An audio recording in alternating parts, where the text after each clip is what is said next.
বাংলাদেশ স্বাধীন হয় নাই, 16 বছরের কোরবানি দ্বারা বাংলাদেশ স্বাধীন হয়েছে।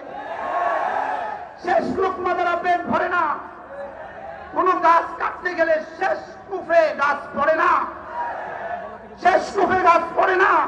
প্রথম দিন থেকে শেষ পর্যন্ত যত কূপ আছে সবগুলোই সমানভাবে অংশীদার। শেষ লোকমায় পেট ভরে না, প্রত্যেকটা লোকমা সমানভাবে অংশীদার।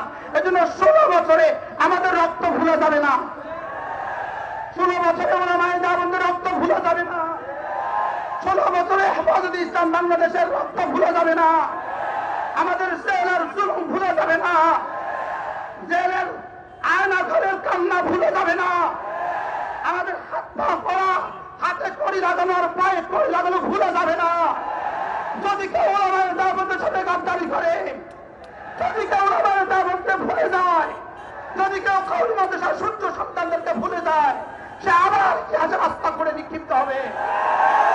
ওলামাকে ভুলে যাবে না, এদেশের মসজিদ গুলো ভুলে যাবে না, এদেশের মাদ্রাসা ভুলে যাবে না।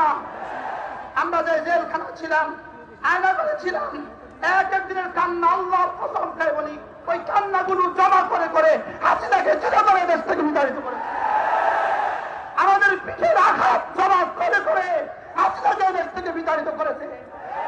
আমাদের রক্তভূমি জমা করে করে হাসিনাকে দেশ থেকে বিতাড়িত করেছে। ভুলে যাবে না মামুল হকদের কুরবানি ভুলে যাবে না, ওলামায়ে দেওবন্দের কুরবানি ভুলে যাবে না, শাপলা চত্বরের কুরবানি ভুলে যাবে না। শাপলা চত্বরের কুরবানিকে যদি কেউ ভুলে যায়, সেজন্য ইতিহাসের সাথে গাদ্দারি করলো।